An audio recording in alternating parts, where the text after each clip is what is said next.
My brother David. How you doing, my brother? Hey, good morning, Yogi. How you doing? I'm doing fine. Just blessed today. Good, man.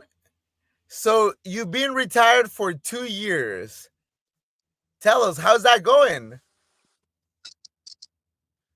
Well, it's an ebb and flow. You have good days, you have bad days. Tomorrow will be 2 years. August 31st of 2023 was my retirement date. Some days, like I said, some days are better than others. But most days are blessed. No, I mean every day's blessed because I'm aware I'm alive. But some days, it's like you miss the structure, you miss the get up every day. You know what you're going to do. Some days it's not like that, but it's well, it's fine. But tell me, so you were out, you took a little break, and what are you doing now? Yeah, so when I got out, I took a year and 3 months off, which was great. Spirit wise, mental wise, a mental reset. Because doing 33 years in the Navy was long, and I just felt like I needed to step away from the rigmarole of every day of getting up and just going, doing, and trying to get myself healthy. Now what I'm doing, I actually went back to work. I'm doing like project manager type stuff now. I'm working over at Airpack, and that's going well. So just working with the ships, excuse me, working with the sailors, and back into what I was doing before, but not as it's not on steroids like it used to be. I love that you mentioned that. I mean, because always, obviously, being active duty, it's a whole different perspective, right? And unless you're active duty, you can never understand, right? You do have different things, different perspectives, and uh, but at the same time, it's very difficult for anyone that hasn't been active duty to fully comprehend the amount of commitment that you have to have. And so, with that, Yeah. let me ask you: now that you're working back, how has that perspective changed? What's going on? Well, I'll be honest with you. So going back to work, it's like I felt like I actually feel like working is good, but also it's busy work too. But you got it says it says an idle mind is a devil workshop. So if you're not doing something that's productive, then you can go out and do something that's destructive. So for me, I look at it as every day I get up, I'm able to make changes in my life. I'm able to make changes for the people I'm around, for as the ship and all that stuff. But it's motivating because I see the end product, and then I also see that the Navy has changed. A lot, and they always say, like when I came in, they said the Navy, you young bucks, messing up the Navy. That was 30 some years ago, but now it's like the way I see it. I look at. I'll be honest with you. What I see now, so I go to the ship, right? So I go to the ship. They have a wireless system on the ship now. And you can do emails, phone, different things. And I'm like, so we didn't have none of that, man. I didn't, even when I retired, we didn't have that on the ship. So now Right, it's like you have no reason not to communicate. They have no reason not to communicate with people outside. I think it's a quality of life thing that the quality of life issue that they figured out that they can help with. But some of that stuff to me is like it's like they spoil, But right, yeah, other than that, I think to answer your question, you know, um, it's trying. It's some trying times in the transition because it's only been 2 years. And I talk to people all the time. I talk to a lot of veterans, and they say, they've been out 10 years and they still have a hard time. And I think when you kind of hit it on the head when you said, being active duty and being a veteran. A lot of people don't understand that. And I'm not taking anything away from the spouses, male, female, whatever, from their spouses, but it's hard to explain where I'm coming from when I say the transition is hard because some people think it's may think it's an excuse. They right. may say that they went through it like we talk about it a lot. And me and my kids, it was a strain on them, and I'm not taking anything for 30 plus years. My wife and I been married, and in the 30 plus years she endured the Navy. If it weren't for her, I wouldn't be where I'm at right now. and I had to really had to say that because I understand. She had to do be back on the battlefield. I was on the battlefield, but she was on the battlefield too. And day to day, every day changed. Some broke, some you not. We all get lonely. Out to sea. We thinking about our families Yep. and different things. I know it's hard for her too, but at the same time, I would say, to understand from a veteran that it takes time because you went from we're going from being I say institutionalized, but going from a structure every single day to how long you stayed in to coming out. A friend of mine told me the other day if she did well. She didn't do 20. She did a little bit over 20. But if you do 20 years, 20 years compared to 33 years is a long time. Right. So it's a little bit more things. A little bit more things I saw. But anyway, I digress on that. But that's where I'm kind of right now. I am as far as the transition, just still every day, day by day, one day at a time. No, but you're absolutely correct. I mean, we see the perspectives, right? And you know, yes, not taking anything away from anyone that served or anyone that helped, families or anything, but it's all about the perspective, right? And it's all about Mhm. building that resilience, and it's all about building that culture in that allowed you to be successful the way that you were, right? And with that being said, you had to build certain routines, certain processes in order to get you through the 33 years that you were in, right? And just like you mentioned, it's just a different perspective overall. There's nothing that you can do to share with someone something that they cannot relate to at all, right? It's like saying, "Hey, David, let's go for a run," right? And but let's do it virtually. You go through a canyon and you bring your camera, and I'm just sitting here on a treadmill, right? You might say, "Hey, Mhm. bro, like I'm tired." It was like, and I can tell you, "Hey, bro, it's only been a mile. Your mile was uphill around rocks and everything. My mile was on a treadmill, just like doo, doo, doo, doo, you know." And unfortunately, that's part of what life is about, right? It's all about different perspectives, how we do different things, but that makes us who we are. Mhm. Yeah, So now, exactly. Yes. let me. I want to hear about your shirt. What's up with your shirt? I don't know if you can see it, but it's my daughter's shirt. It's called Motivated, Driven, and Determined. It's my daughter's brand. She went through some things in high school. It's just life. You know how the great thing about Tiana, my daughter's name Tiana. So the great thing about her is that she's like me. You're gonna anybody that God has chosen. You're gonna endure a lot of things. She endured a lot. Went through some things in her high school basketball career, but it didn't break her. And she's in college now and doing great. She's in a senior last year of college, a senior year, and right now she's the leading all-time scorer for her school, Ottawa University in Surprise, Arizona. So, but she came up with this brand, and it just fits a day to day. Motivated, driven, determined. You have to do all those. You have to be motivated. You got to stay driven, and you got to be determined. It's nothing. If you're not determined in life or you're not motivated, why get up and do it? And that's I live my life. That's one of my mottos. I live my life off of. And for everyone that didn't see the previous episode, can you tell us a little bit about just a quick recap of who you are, what did you do, where are you at right now? So my name. So again, everybody see my name, David Sledge. I did 33 years in the Navy. I was a gunner's mate. Well, I was a deck seaman. I was a struck gunner's mate. I was chief warrant officer. I was CW05 retired and did 33 years and 3 months in the Navy. I'm from Tuscaloosa, Alabama. Roll Tide. You got to throw that in there. And I've been married to my wife. I've been married to my wife Tonette for 30 years. I have three kids. I have David Jr., Dron, and then Tiana. So, and all three outstanding young people, doing great things in life, and just thank God for them. And Tonette is working and doing what she does, man. Still supporting me even outside the Navy. And but one thing I put a plug in, I would say this, she has had a transformation.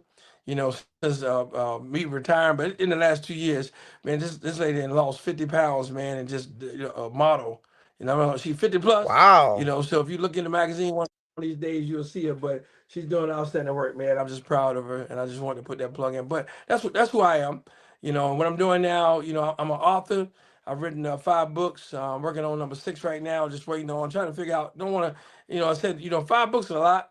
But in the 5 books is really helpful for people in life. I talk to a lot of people that read my books, and they just like, man, just you just put it out there, helping other people, and you pay it forward.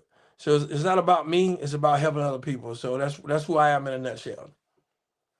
And so you talked about the part of writing books and paying it forward, and that it's not about you. What let you down that mindset? When did that mindset start?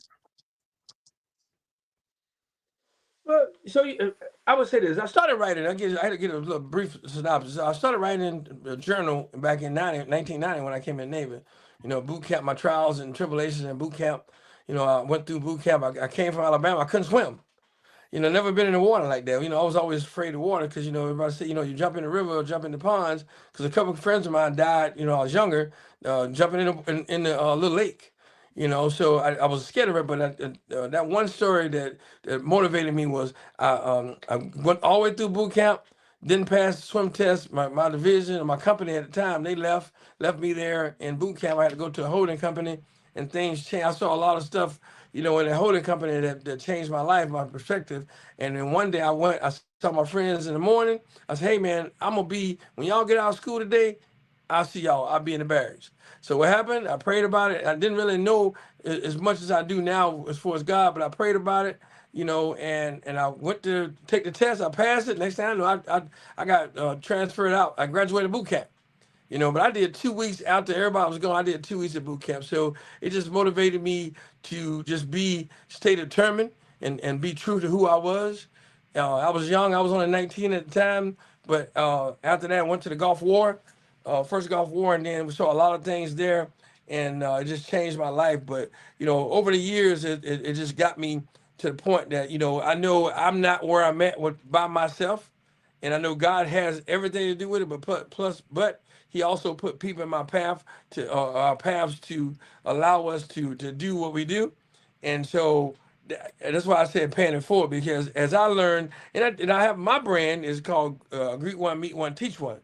It's all about you speak to people, you be authentic who you are, and you introduce yourself, and then y'all talk, y'all learn something about each other. Like the first time you and I spoke, we learned something about each other, and it's really paying it forward. So my life lessons, my triumphs, my faults or whatever can help other people. What I went through can help you.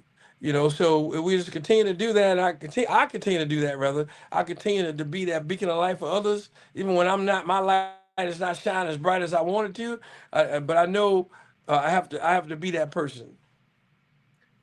Greet one, meet one, teach one. That is a beautiful philosophy because you're talking about being able to connect with the people that you see. Obviously, you're not going to be able to reach everybody. That would be a little bit challenging and sometimes a little bit unauthentic, right? Um, Greet one, meet one, and then teach one, right? And then teaching them what you learn from your experiences, from your knowledge. And at the same time, as you teach someone, you end up also learning yourself about what it is that they are going through. And you take that and you compare it with your own life. So that's amazing, man. When did you come up with that philosophy? I've been saying it for a long time, man. It's little small things like somebody said, like teach one Greek. It was I can't remember. I saw it when I was young, and in my life, and I kind of just. I didn't take it. It was. I put 3 things together. You know what I'm saying? But the teach part, and I go back to that teaching. The teaching is not just like you said, teaching about other things, but also learning. Because when you have an authentic conversation with somebody, you learn something that you did not know. I've learned so much in the last this 50 some years I've been on this earth. I learned something every single day, And what I've learned is that when I talk, especially even to the young people, coaching high school basketball, telling young people, these young people have things, there's a lot of computer stuff I don't know. I can talk to these jokers, man. They be like, hey, Dave, sir, coach, this is what we do. Okay, so I'm learning. So it's all about, like I say, if you put what you get out, what you put in is what I'm trying to say. If you put in, if you go in with an open mind, you go in with an open spirit and open heart, you're gonna learn something and you're gonna teach somebody else something. So that's what all that came from, and just being authentic in who you are. And if you be who you say you are, that's what's about. But basically, what I'm saying. Speaking of someone who has done that for me, we have in our audience his handle is DJ Chucky.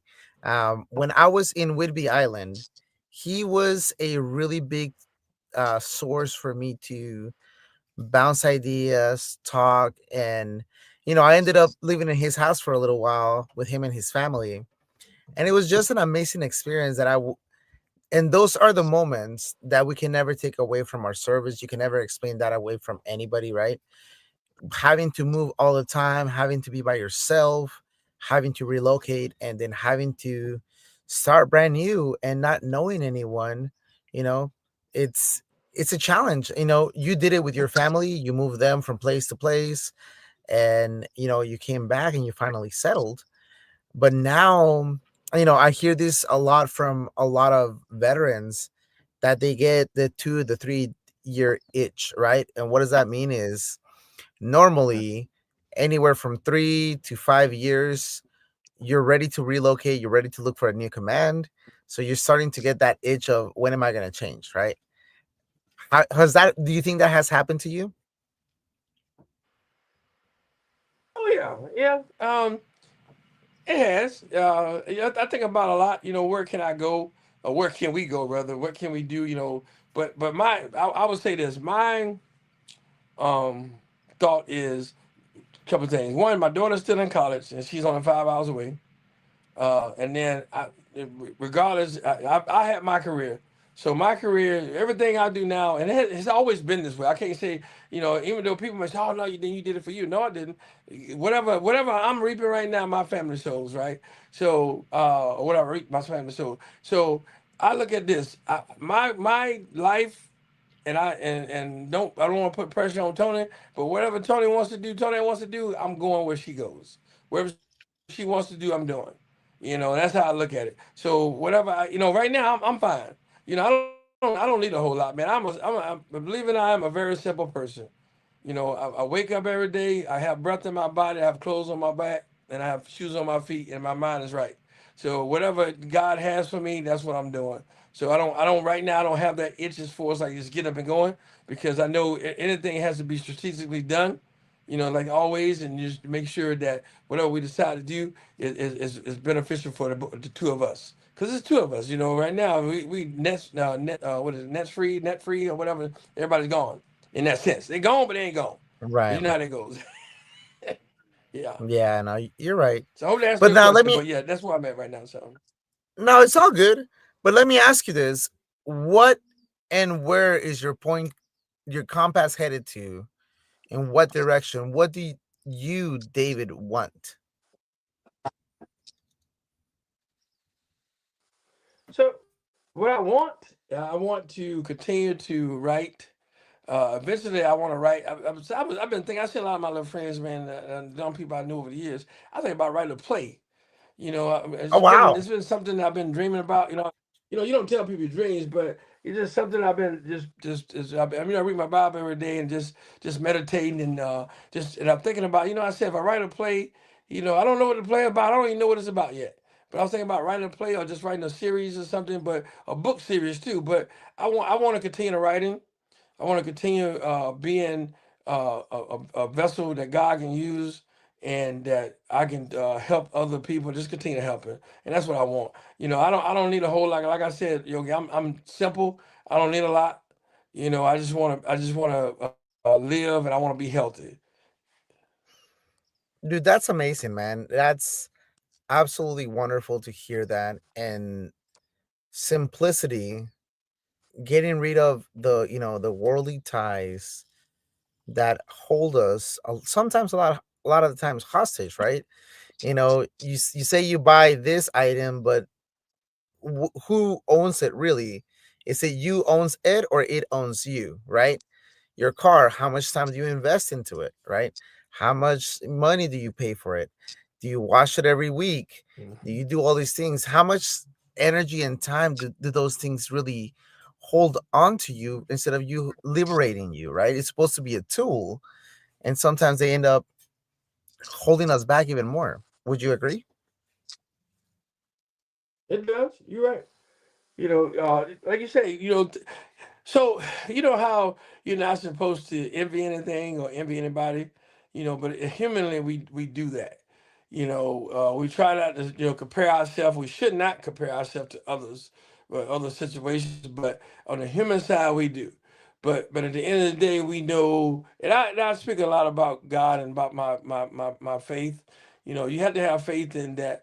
No matter what you put in, you're gonna get out. If you put in 100%, if you put in 80%, well, you're gonna get out what you put in. So but I would tell people, do not try not to. I can't tell you what to do, and I know I get caught up in it sometimes, but majority of times I don't get caught up in what you see others having, because you don't know Yeah. what they went through to get where they at. You don't know what hell, I'm sorry, what hell they went through to even to be, on camera. But also too, we talk about it a lot, is that pictures and things, videos can be deceiving, because you don't know what kind of things people dealing with, demons they're dealing with. So I just pray that, whoever sees this video and whoever needs help, they seek help, and that they continue to be the best version of themselves. And so that's the biggest thing, is just being the best version of you. And I love that. There's there's no need to compare yourself with anyone, right? It's okay to do it as a form of motivation and things like that, but at the end of the day, just like you mentioned, you're you, uniquely you, right?